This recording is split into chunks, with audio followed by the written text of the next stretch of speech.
Howdy, everyone. My name is Jeff Megow. I am with tenantimprovement.com. A little bit about myself is that I also have a commercial floor covering business here in Houston, Texas, named Floor Zone LLC. We're a mid-size commercial floor covering business. We've created tenantimprovement.com as a online platform, resource platform that would be for business owners, business managers, commercial leasing brokers who are working on some type of construction project related to either a tenant improvement or a capital improvement project in their building. The title of this episode is a $630,000 change order for floor prep. Floor prep is a big issue in our industry, and when you're doing a construction project, it's usually the line item that might not be talked about. It might be slightly mentioned, but it's something that you want to pay attention when you're talking about it. In regards to this podcast, I feel like we're getting better each time. This is actually podcast number 2. We've cleaned up the desktop a little bit. It was also suggested that if you register or subscribe to us and send us a direct message with your name and number this next week, we will pick out one big winner and send you one of our new Yeti Tenant Improvement Cups just to say thank you for joining us. Today's outline, we've got a great expert here that I can't wait to introduce you to. We're going to spend about 5 minutes chatting with him and learning about who he is. We're going to then talk about what floor prep is for your construction project. And then we're also going to get into some moisture mitigation conversations that might come along with it. But today, our guest number 2, so I'm excited, is Ron Sandoval with HPS North America. I think you, Shownox is the brand, but then I think you also mentioned that it was Sika. We're going to talk about that, but we're going to talk about Ron a little bit more. But tell me, let's start with there. What is it? Shownox? There's a big change coming. Yes. It's HPS Shownox. Pronounced ER. The umlaut, little dots on the logo. So 5 years ago, Sika purchased HPS Shownox. They pretty much left us alone and doing our deal nationally. And this year they decided to take us over as effective now. Okay. A lot of changes are coming into place in the next couple of months. Okay. We'll know more. We really haven't officially have the title yet, but it is official. Okay. Well, Sika, we use Sika with other products, and they're great products as well. So hopefully that's going to be an exciting thing for you guys. So tell me about Ron. Ron, where are you from? How did you? We're in Houston. You're typically out of San Antonio, but you're from. So tell me more about where you come from. How'd you get there? How'd you get here? Yeah, I'm originally from Southern California. I've been in South Texas now for 13 years. Okay. Family still in Southern Cal. Okay. But what part of Southern California? They're in probably 40 miles west of LA in the southern part, kind of spread out from the Whittier, Corona, and Diamond Bar areas. Okay. In Southern California. I spent a year on a couch in Redondo Beach. Oh yeah. Actually, that's where I learned how to do site surveys and drawings. I was Chief Auto Parts bought out AutoZone. AutoZone bought out Chief Auto Parts, and I was sent to go and study or create site surveys for all. And so Diamond Bar and Corona and all those cities I visited. Yeah. And it's a fun place. But glad you're here in Texas. Yeah, Southern California is very beautiful, but I'm very comfortable here. Okay. And I'm enjoying my life now here. Right. And was it with HP North America when you first came, or was it? No, a total different customer. We'll get to that. I guess I was a contractor for most of my floor covering career. Okay. And I came here on a real estate venture for a large customer of ours. Okay. And needed some help, wanted me to take a look at it. And I came out and spent a couple of weeks in Boerne, Texas, the hill country part of Texas, and ended up getting involved in the project and stayed.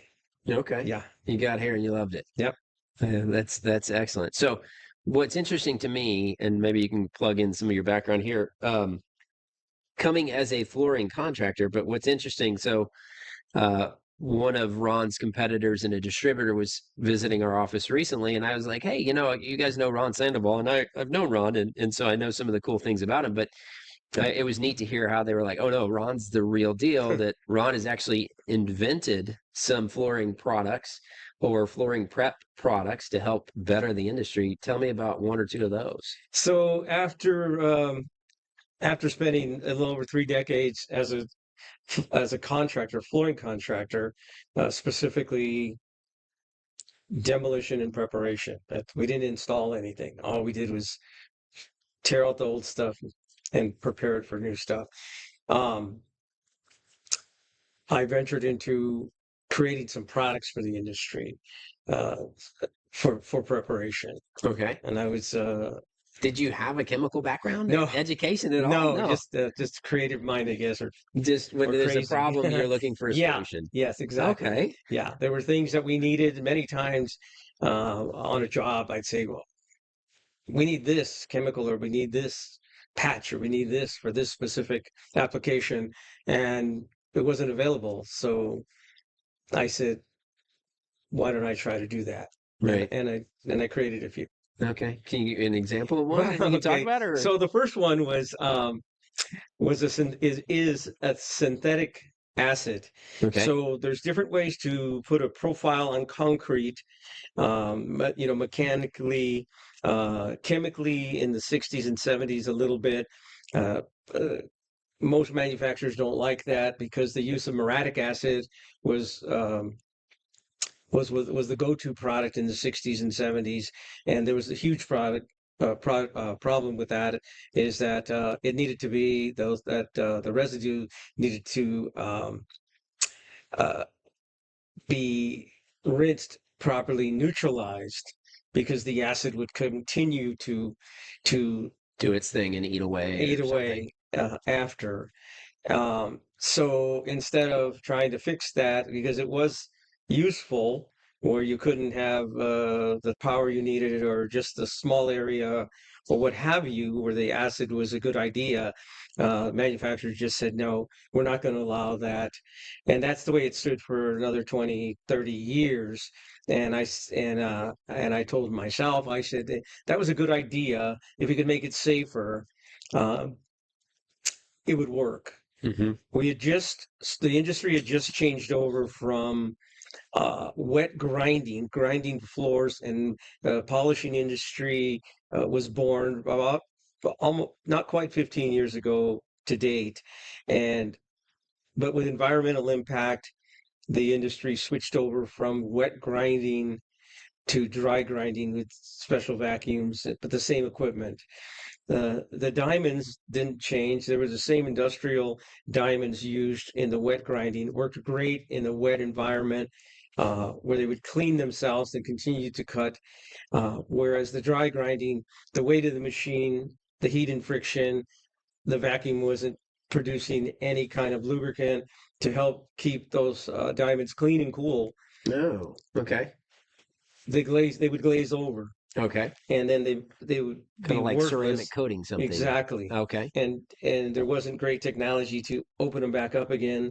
These are 1,500, 800-pound machines. You couldn't just tilt them up and sand the face of this tooling. And I said, we need something to help those diamonds cut and stay cutting.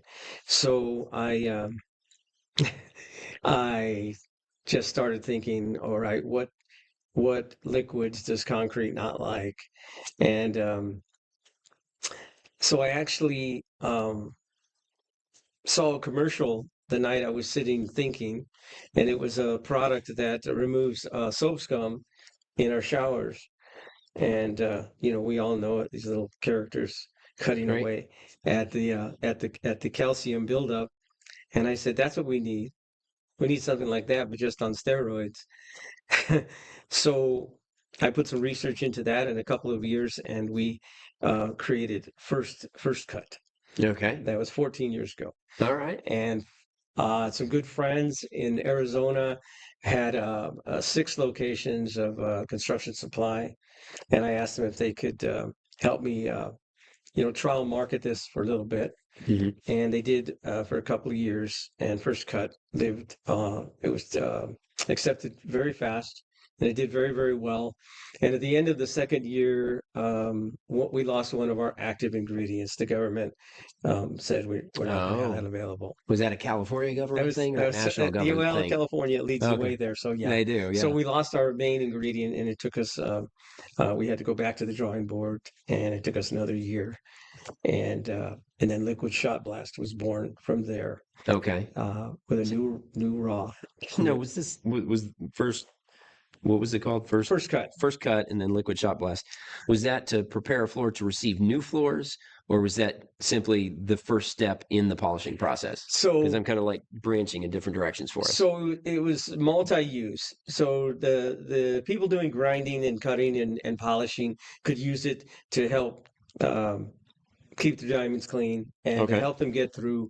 You know, we have a bad habit in America now that we get our new concrete and we almost polish it. We put a real hard trowel finish on, and tightens that surface so tight that to try to cut into it is really, really hard. Mm-hmm. So it would loosen that cream surface, and then allow the diamonds to cut through. So that it was mainly for the polishing and cutting and grinding industry. However, then we said there's small jobs for the epoxy industry where they don't have to go in there and mechanically abrade. Maybe they can just use these chemicals and scrub them into the floor, and it just water rinse, no neutralizing. Nothing was going to penetrate the surface and come back and bite us.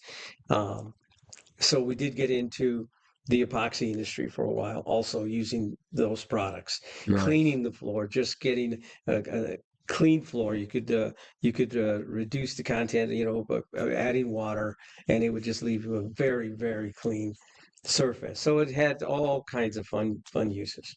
Awesome. Well, so it's fun when getting to these podcasts. We're interviewing many people. This is the second episode that'll be airing, but it's fun to learn a little history about the guests that we're having. I'm enjoying that. And then kind of the inventiveness. I love being creative, and I really am excited. And I'm glad I learned that about you, because that's actually pretty cool thing to have on the resume. So, so in terms of that, for a business owner who's about to move their office, lease a new space for a commercial leasing broker, they don't know much about what floor prep really means.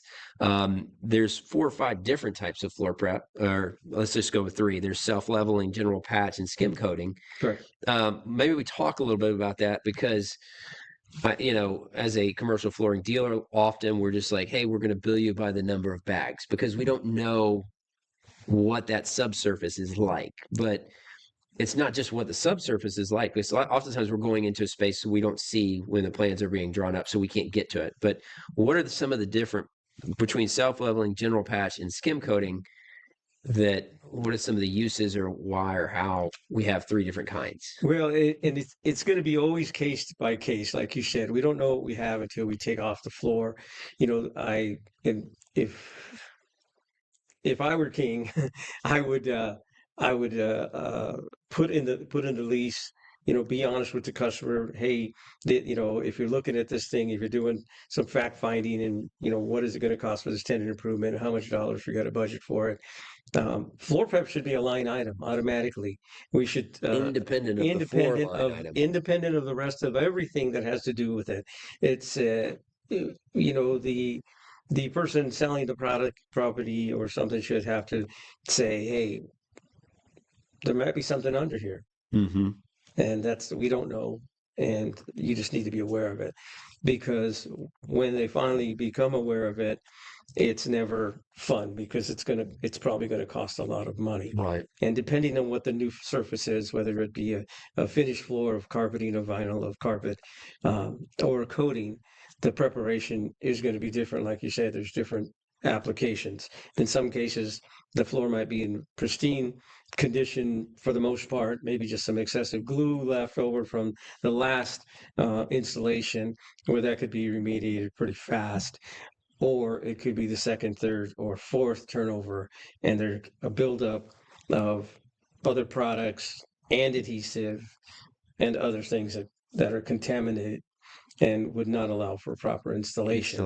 Right. So that's why we have different types of preparation, from just a skim coat to what I like to call a float coat, which is just a thicker skim coat, Uh-huh. and then floor leveling. And we talk about floor leveling, we talk about making things smooth and flat, Uh-huh. but not necessarily leveling Right. because, height restrictions and so forth. So we like to say smooth and flat. We have to make smooth and flat. So let's go back. So in terms of you got self-leveling, just a general patch, you've got skim coat, you kind of went into um, existing conditions, right? And so Right. existing conditions, if you got a brand new building, that's really, optimal and would indicate that you're probably not going to have as much floor prep because the slab's going to be in a better condition. Although, depending on how the concrete dries, you might have some peaks and valleys that cause you some issues to have floor prep. So even if you've got a brand new slab, you're still going to need to expect a line item. But then you talked about like third or fourth generation, the third or fourth tenant to occupy this space, and you start to get a geographical timeline or map of this building, right? That's got maybe some residue or from an old asbestos-based adhesive, Correct. maybe some kind of a thin set, maybe some kind of a glue after that, and it creates a big mess. So we're going to separate out just if we have a brand new space, why would we use self leveler versus general patch? Why would you use the skim coat versus either of those two if it's a brand new slab? So with a brand new slab, we walk into something that's brand new and we're thinking it's new concrete, it's perfectly flat, it has no imperfections, it has nothing that's going to hinder bond, and it's far from the truth. During the process of installing the concrete, the use of these power trowels, on the slab, and to finish the surface. In my opinion, they're over troweling them. They're very, very tight. Okay, that's where you walk in and you see a concrete slab. It's almost There's shiny. no real texture. It's almost shiny. Yeah. And it's a brand new installation. Right. And correct me if I'm wrong. The significance there is like depending on the glue or the setting material that's needed to grab that floor. Sometimes the glue is just it adheres and it sticks, right? But sometimes it needs I would assume is called a mechanical bond, where there's some grit and some teeth between the two products. Right. And so you're saying that the polishing, we're over polishing. We're over finishing the concrete in pre-construction. And added to that, we're adding curing compounds to the top of it to slow down the hydration process in concrete to allow the concrete to cure properly and not too rapid. And now we've just added two issues that are huge to the end user because those are floor preparation issues. The tightness of the concrete, our adhesive can't mechanically, chemically bond to that properly. It's too tight. It won't even pass for any of our adhesives or patches, our ASTM 3191, which is a water drop test. Right. You put a drop of water on there. If it sinks into the ground and into the concrete in 60 seconds, you've passed 3191. These floors do not do that. Compounded by the curing compound that is now film forming, and they call them dissipating cures, and they don't dissipate. And that was one of so I had a nightmare project about a decade and a half ago in New Orleans. And so when you have a brand new slab, and this is a large project, I would think it was a 2 7-story residential condos that were built by the city. But you're not the curing compound, again, as Ron was saying, is a chemical coating that goes on top of concrete when it's freshly poured. It's invisible. Yep. And the sun is supposed to make it break down and go away. But since it's invisible, we can't ever prove or not prove that. Right. And the contractor called, I think, on a Wednesday and said, hey, we're going to use a curing compound on the slab. And I was kind of new. And I was like, hey, I don't think that's where we should be. Let me get back to you. I called on Friday. And they're like, oh, we already decided to do it. And anyways, then there was this big debate on whether or not the slab needed to be ground or opened up and stuff. But yeah, the curing compounds. So even on a brand new slab, it's not a guarantee that floor prep isn't going to be needed. Right. And what I also learned on that one was that when you pour the slab, they have like a 24, 48-hour power window where the concrete provider who pours gets to measure his performance. But then the slab itself settles over time over the next several weeks, and that can create, rolling hills and stuff that to the naked eye it doesn't mean much, but to a floor when you walk on it, it could be felt and become an issue. So all right, and so self leveler versus self leveler, is it because of the product I'm going to put on top you're talking about skim coat or self leveler, or is it because of the surface? It's going to be both. Okay. The new slabs nowadays, concrete. We think that concrete is smooth and flat. It isn't. It undulates, and depending on the span between the column lines, if it's on grade or it's above grade, you get a lot of there's a lot of movement, and depending on the finished floor, if it's carpet, well, carpets, it can hide a myriad of sins. Mm-hmm. Because of the thickness and the texture. Where we have our hard surface, ceramic, you could float a little thicker with a thin set, then we can make everything flat and pretty, not so critical. But we get into our vinyls, sheet vinyls especially, our vinyl plank, it shows every bit of movement. Mm-hmm. And depending on how much it undulates is going to determine whether we can float and skim, or we're going to have to actually put 3/16 or a 1/4 inch, or in some cases even more, to make the floor smooth and flat. And so I think maybe at this point we say, so to the business owner who's looking at their budget and trying to understand this, oftentimes the floor covering dealer is going to try and request what they call an allowance. And they're going to say, hey, we're going to take a best guess based on the conditions that Ron is talking about, this, whether the slab is new or not, what was there before. And we're going to try and assign an allowance level. And typically we're going to say, hey, we might have 50 bags, 100 bags, right? And then we're going to work with the contractor to, count those bags as we use them, which then allows us to, hey, that's what it is. We often can't do that before the job because oftentimes the space is not available to us.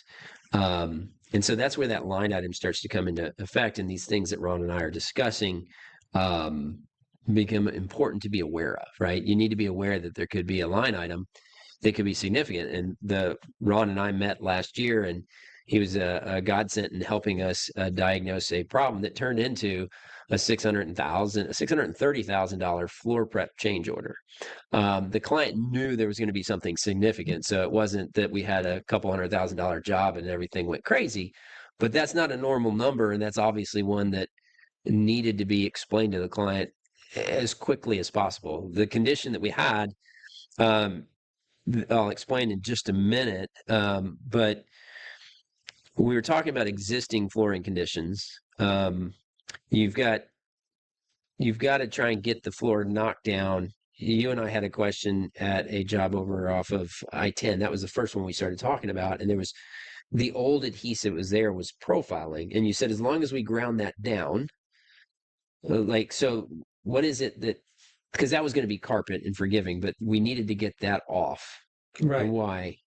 Right. Well, your existing adhesive isn't a suitable substrate for new glue or patch. Okay. You're getting back to the bond. With patches, you have to be able to bite into this, and when it dries, it wants to pull itself up a little bit.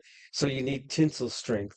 Okay. You need your surface to be able to resist X amount of pull when your products are drying. And the old adhesive might not. On top of that, if they're water soluble and you're putting acrylic over acrylic, there's a good chance that you're going to loosen up that old adhesive. Or if you're trying to go ahead and try to skim over it, you're adding a lot of water, which could re-emulsify, loosen that, and now when it all dries, it's going to separate.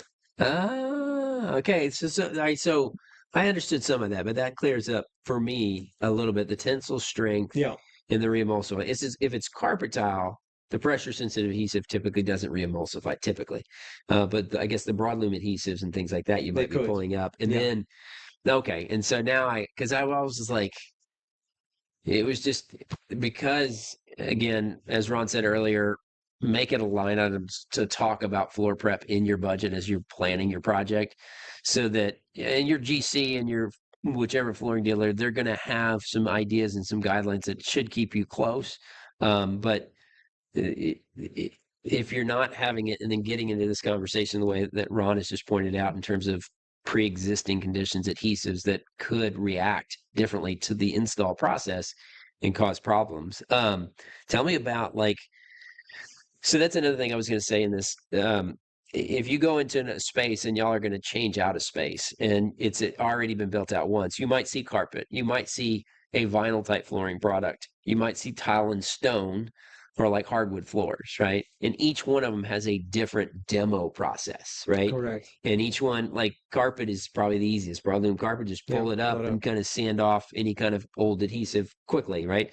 Wood floors is probably, in my opinion, the most difficult because if it's glued down, it's just going to splinter up and it's going to be a nightmare to tear out.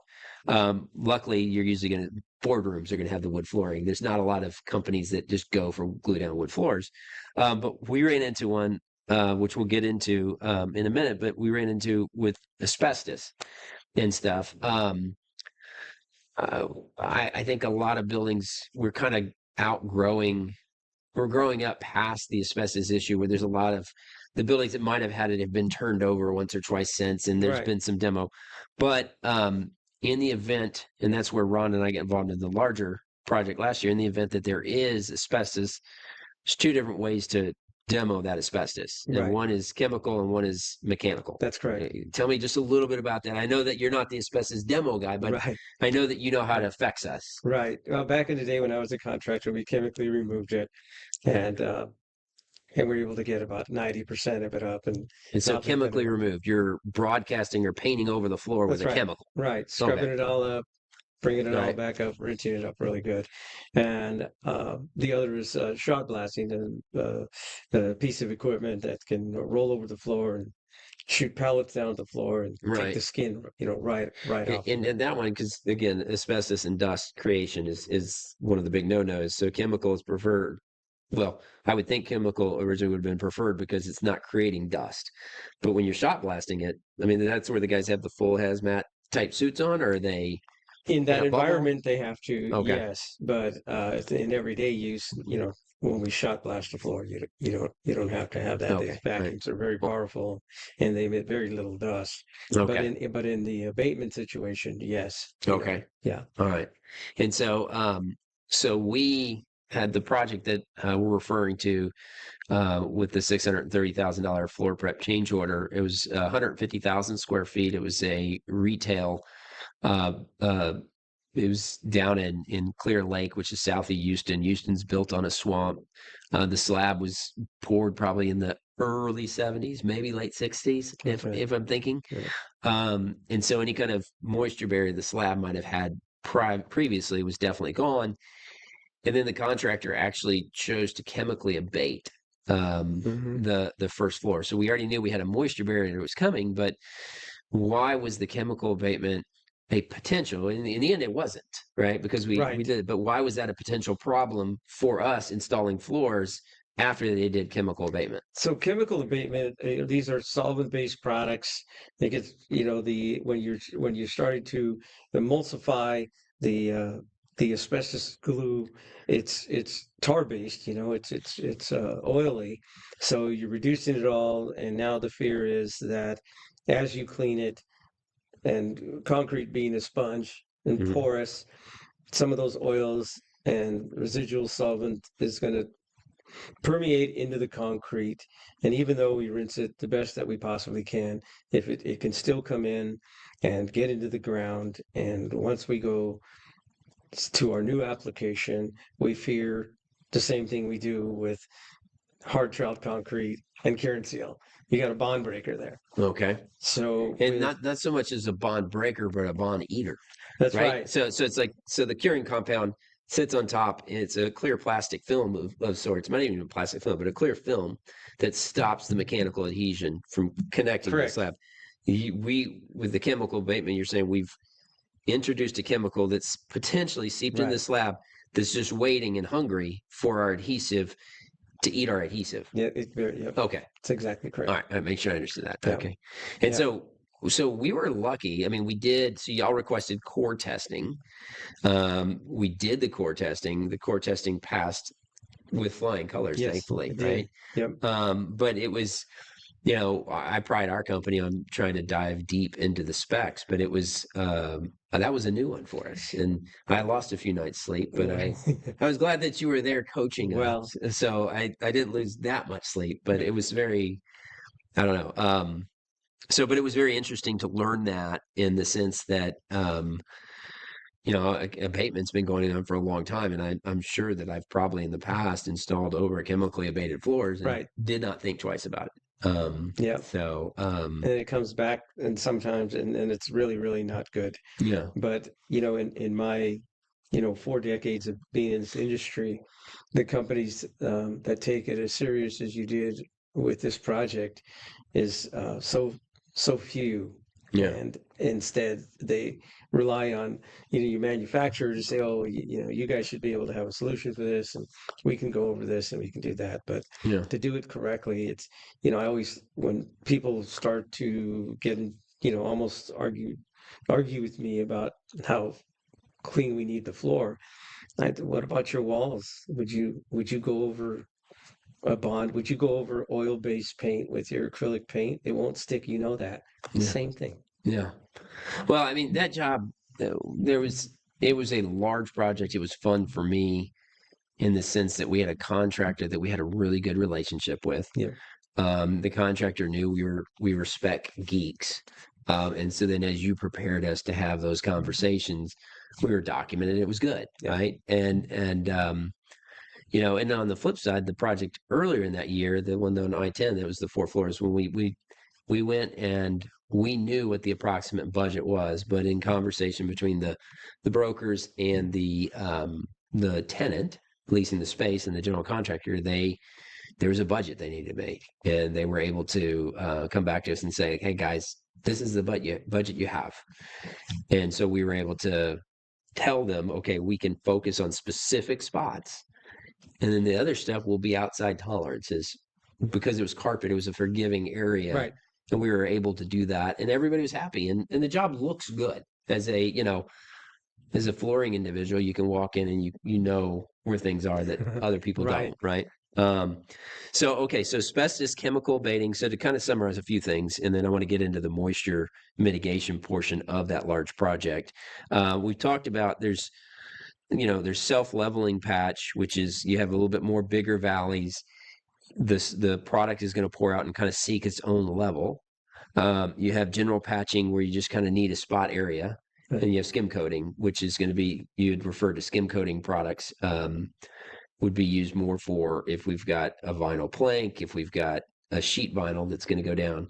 And I think that's part of one of the things we haven't mentioned is that there's texture in those products, and the skim coating is almost like, I would think, like flour, maybe not so much, but very, very smooth. The final patches are very, very fine. Yeah. Yeah. And so what that does is it allows for a vinyl product to sit on top and things won't telegraph through. If we have a more general patch, it's more sandy, gritty, you'll start to have a floor that looks like it has pimples and stuff. And those are not the calls as a flooring dealer we want, to have. And I'm sure if for those of you listening, if you're going to invest a lot of time into a new space and build out a space, you're going to want to make sure that floor prep not only is understood in your budget, but allows you to have a nice longevity out of a floor, and it doesn't look terrible within a short period of time. That's right.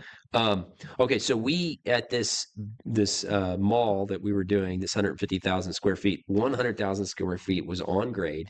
As I mentioned earlier, Houston, Texas, built on a swamp. The slab was old, and so we had to do a moisture barrier. And a lot of people think, well, what's the moisture barrier cost? No big deal, do it. But there's a process behind this. Yes, so can you kind of give me an idea of like what are the steps of the process, and then why are they important? Why is each step important? So even though you went through the testing methods of core sampling and proving to HBS Sherdox that there was no residual chemical in the slab, we still we all agreed that we needed a moisture barrier because of the excessive amount of moisture in the slab. Which was determined by RH testing. We'll have another, I'm sure, podcast about different moisture barrier testing methods. But we tested that and we knew we were at elevated levels. Right. Expected, but we still need the ultimate bond. We still need the cleanest floor we can get, which is the mechanical bond shot blasting that we talked about, shooting these pellets onto the ground and taking that first skin off of it and making the substrate very porous and with that sand-like finish. You're taking that smooth cream off, and you're showing now the sandy finish. So and that's more like sidewalk concrete. And that's more like sidewalk concrete, exactly. So you leave that, it looks like an 80 grit sandpaper, if you would. So now you have a very clean surface for your moisture barrier. In this case, there's a two-part. Our EPA is a two-part 100% solids epoxy that you A and B component mixed up, squeegeed onto the floor, and then back rolled for 100% coverage. So it's two coats or one? It's one. Okay, it's one coat, but you said squeegee on and then you back roll it. So you squeegee it on to push it around. Okay, I thought we had two coats, but maybe I misunderstood. Okay, yeah, so we had one. It was one coat. Okay. So you use your squeegee to push it around and get your material on the ground, and then you roll it out for consistency. Okay. Yeah. And so, but when you put that down, so here's I guess two questions. One, you've abraded the slab. You made it feel like outdoor concrete, sandpaper, so that the epoxy coating can grab. Right. Is moisture content able to blow off epoxy coating? There would be one instance, which is a whole different podcast. You're invited back anytime. Where it possibly could, hydrostatic pressure, which in my 4 decades I've seen 5 times maybe. Okay. And the millions and millions of square feet that I've been involved with. But it is possible, to answer your question. Is it probable in what situations that, even though they were extreme in my case, in my opinion, the moisture levels there that on that project? No. No. It's going to bond and it's going to stay there. It's going to keep the moisture below the surface. I was going to make a joke about, so there's a chance, but we'll move on to that. No. We're going to get on to there's no.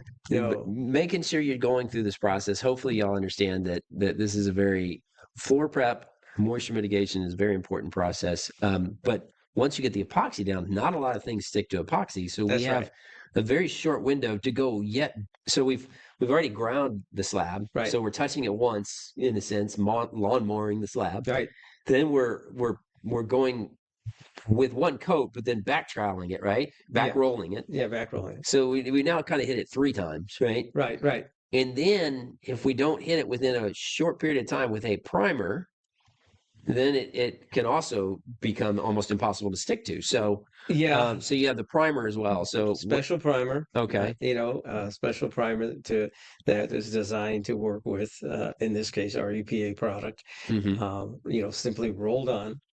It cures very fast. And then from there, depending on how the substrate is, you can either float and skim, which we implemented both float and skim in some areas, and then on the runways that had to be looking good, we leveled. But in this scenario that we're talking about, we did the moisture mitigation system first, right, with floor prep, right, on top, which was some self leveler, some general patch, but the majority skim, right, with the way this particular, and that was another one where they budgeted specific areas to get higher levels of detail versus lower. Right. But not all. But do you always put the patch in the floor prep in this above the moisture mitigation system, or is there sometimes where it's below? So some of our competitors might have a system like ours, but we for sure can go first with our U.S. leveler. Again, you'd still have to shot blast the floor, prime it, and then you can use our U.S. leveler up to an inch, if necessary. So that's a self-leveling product. I like to call it engineered cement because you're engineering it smooth and flat. Yep. Okay. And then we can use our EPA on top of our US. Okay. So for HPS SureKnox, you can do it either way. Okay. All right. And the reason why y'all can do that, I guess other products might be gypsum based or something, and then they break down if they get caught under the moisture barrier, or what is it that allows? The moisture resistance, we have several moisture resistant floor patches, which allows the vapor to come all the way through it. US and our fine finish product SL are both moisture resistant. So if you put it on a slab that has some vapor movement, the vapor is going to go through with it and not re-emulsify it or lose bond. The vapor is going to continue to go through like there's nothing there. Okay. Yeah. All right. Kind of bringing it to a close. So there's a lot of information that we've talked about. And number one, as a business owner or a leasing broker, kind of guiding somebody through this process, or talking to general contractors, you really do want to have a line item that talks about floor prep. That's the one thing I heard. And that's the key point. Is be aware. Jeff, you mentioned that we try to put aside a budget. You almost can't. You have to be able to say, worst case scenario, what could it be? Or you're going to have a lot of CEOs and they're going to go, wait, no, you have to. They're not going to be comfortable with that. You're going to have to give us a number. There's stakeholders that to report to. Yeah. And, you and I both know we've been on jobs where, I might be able to walk in to see something and I could be incorrect. I could be off by as much as, if you're off by 20 or 30, 40%, it could be hundreds of thousands of dollars, depending on the size of the space. Sure. So more than anything, be conscientious of the substrate, whether it's brand new, okay, or it's 50 years old. Existing, and something to that effect. Yeah, so get some kind of advice. Call Jeff. And, there you go. And we'll come out and take a look at it. Yeah. Ron, you've been a great guest. Thank you. This has been a fun time, and I hope that we have you on for some other stuff in the near future. So I'd be glad to. Appreciate you. Yes, sir. Thank you. Thank you.